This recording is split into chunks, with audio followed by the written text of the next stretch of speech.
Hello everyone! Michigan Wayne is back to read you another adventure. And for this Halloween, I think the perfect story will be Bunnicula's Nighty Nightmare. Always remember that as we go through these amazing stories and read these outstanding adventures, if you want to follow along, all you have to do is like and subscribe. Now I think that the little zookeeper will be perfect to join us for today's adventure. Now that the little zookeeper is here, let's jump in. Bunnicula's Nighty Nightmare. Trail's End. Trailing dog, we wound our way along a well-worn path among the trees. It was barely raining now. The sun was beginning to shine through the clouds. Every few steps, we would find another pool of water, tinted pinkish red. Even though the faint odor wasn't exactly blood-like, we knew we were on the trail of evil. We just didn't know where it would lead. Howie, as usual, was well ahead of us. Suddenly he called out, "Pop! Don't come any closer. Stay where you are." Chester arched his back, his hair raising straight and tall. I suppose I should have been alarmed too, but there was something about how Howie was warning only Chester that made me brave enough to run ahead. Howie stood behind an empty bottle. Dog was sniffing at it. "Uncle Harold," Howie whined. "The blood ends here. Pop isn't safe. They're going to make him into soup." "Soup?" I said. I was completely at a loss as to what he meant until I read the label. "Ketchup," I read aloud. Though of course I pronounced it ketchup. "That doesn't say cat soup?" Howie asked, surprised. Chester was now close enough to hear our conversation. "And there we have it, ladies and gentlemen," he said. "Further evidence of the damage to the brain caused by chewing on bones and chasing sticks." "I believe," Dog said, "that your friend was making a crack about dogs," he growled. I was about to step in when Howie yipped loudly. "Pop!" he said. "Dog! Uncle Harold! Wait a minute! I don't understand." "If the trail of blood..." "Ketchup," Chester interjected. "Whatever," Howie said. "If that doesn't lead to this bottle, then where does it lead?" "There," Dog said, matter-of-factly, forgetting his anger towards Chester. We looked ahead, and in a clearing was a house from the night before. It seemed less forbidding by day, but I couldn't help but remembering Chester's name of it, an American House of Dr. E.A.D. "You've brought us full circle," I said. I was beginning to believe that there really was something to Chester's suspicions. "Why?" "Because that's where you'll find Bud and Spud," Dog said. "And if I'm not mistaken, you'll find your family there too." "What are they doing there?" Howie asked, Dog. "Well, if it's Bud and Spud you mean," said Dog, "they live there. As for your kin, I couldn't say. All I know is this is where the trail is leading us." Chester eyed Dog coolly, doing a pretty fair imitation of Humphrey Bogart on the Late Show. "So," he said in a low voice, "if Bud and Spud live here, that means you live here too, Dog." Dog nodded, the ribbon of drool bobbing up and down with his head. "Why didn't you tell us that last night?" Dog shrugged. "You were so shook up by the place," he said, "I didn't have a chance. Besides, I liked your story better than the truth. Listen, fellas, it looks like it's gonna start coming down again. What do you say we move this conversation indoors?" Somewhat reluctantly, we agreed. "A trap," Chester muttered, as we crossed the clearing and drew near to the house. "We're doomed, Harold. Have any last words?" "When's breakfast?" I asked, taking hope from the light in what looked to be a kitchen. Dog headed in that direction and scratched the back door. I heard footsteps. They sounded familiar, like those of "Erda!" Chester squealed as the door opened and an eagle-eyed, hawk-eyed woman peered down at us. "The housekeeper, Harold. My worst fantasies are coming true. Bud and Spud were really Hans and Fritz. There's a laboratory somewhere. A laboratory where experiments are done on innocent little..." Before he could finish the sentence, the woman at the door grabbed him up near her and held him tight. "Nice kitty," she said. "Why, Toffel, who have you brought home?" "Oh, I know. These must be our guest's lost pets. Now, won't they be happy to see you?" Chester looked wildly at me. "Bark," he hissed. "Oh, Chester, you know how I feel about unless you have something better to do this morning than live. Bark." "Well, since you put it that way," I said, as I set about woofing for everything I was worth. Howie joined in some high-pitched yips of his own. Without thinking, the woman put her hands to her ears, and in doing so dropped Chester to the ground. He lost no time bolting for the door, but found it closed. "No escape," he snapped. Dog, meanwhile, just sat back and watched as if the three of us had gone completely mad. "Stop this," the woman cried. "Stop this racket at once. You'll raise the dead."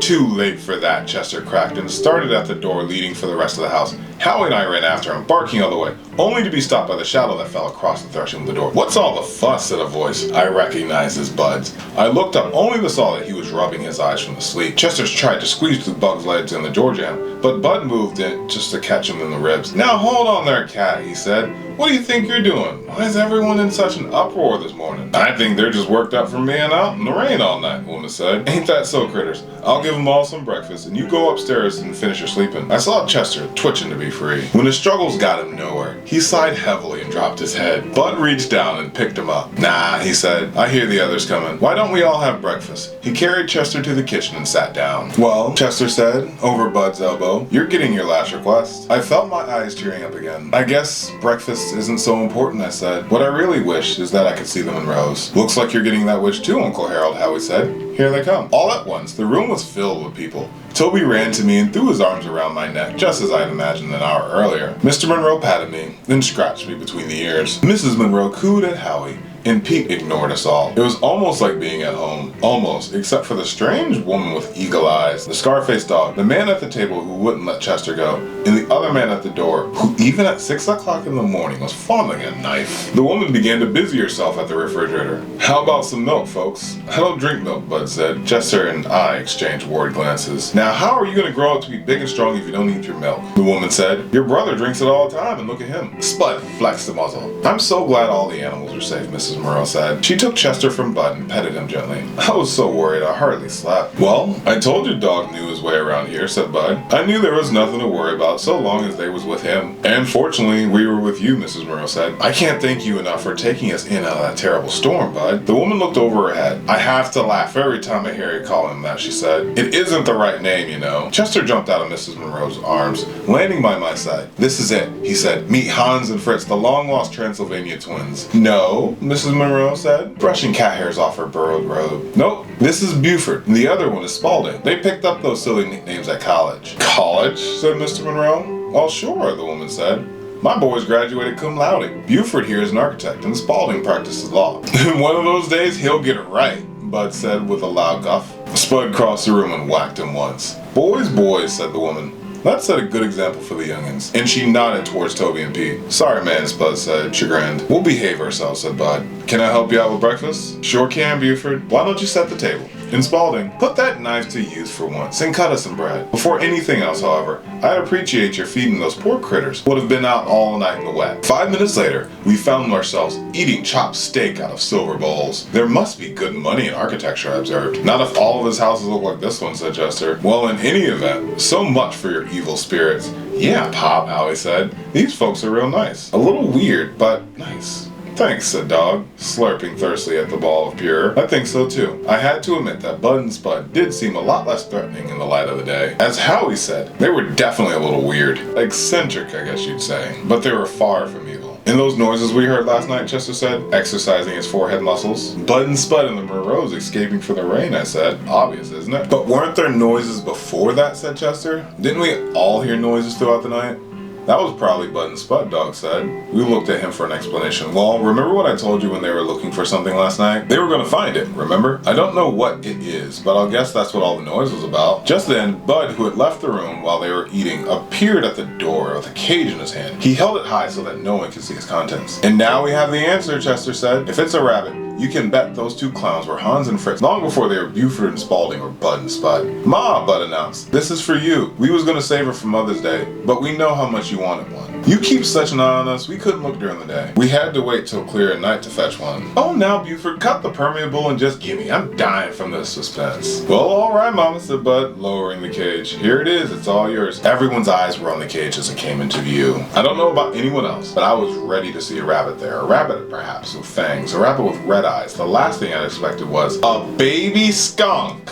Oh, boys, come here and let me give you a hug. Happy Mother's Day, said Bud. The two sons duly kissed their mother's cheek as she took the cage from them. Well, hello, you little darling, she said to the thing in the cage. We'll have to get you descented, but first you'll need a name. What am I going to call you? Bunnicula, I suggested to Chester. Ha ha ha, very funny, he replied through gritted teeth. Then mumbling something about lunatics, he wandered around the corner of a room where he curled up for a nap. What's the matter, I asked, joining him, suffering from post-St. George's Day letdown. He grunted to shut his eyes. Soon, Howie and Dog were huddled in the corner with us, and we were feeling the warmth of early sun as it poured in through a window. I was lost in my own thoughts about the night we just passed. A night full of adventures and dreams. It had been fun in a way. At least, that's the way it seemed now that it was over. It was scary being lost in the woods, but I realized that the greatest fears had been caused by my own imagination. That Chester story, which I laugh now to think that I actually believed. I picked up only snatches of the conversation in the room. I heard Pete asking for permission to buy his friend Kyle. Yes, so early in the morning because Kyle was going away for the rest of the day. And no, it couldn't wait. It was important, really important. I heard him talking in a hushed voice on the phone, then getting excited, then shouting, "It happened! It happened!" I heard his mother shouting what all the commotion was about, and then I heard him say something about rabbits. My eyes opened first, then Chester's, then Howie's, then finally Dog's. We all listened as Pete explained his phone call. "It's my other merit project badge," she said. "The secret one. Kyle bought a rabbit, see? And I've been taking Bunnicula over to his house, and well, we're going to get badges in rabbit raising. And last night they had their first fryers. That's what you call the babies, see? In one of them, this is the best part. It's so cool. One of the little boy bunnies, he looks just like Bunnicula." Chester's eyes glazed over. He didn't move. And for the first time since I've known him, which is a very, very long time, he was speechless. "Pop looks sick," Howie said. "Better bring catatonic."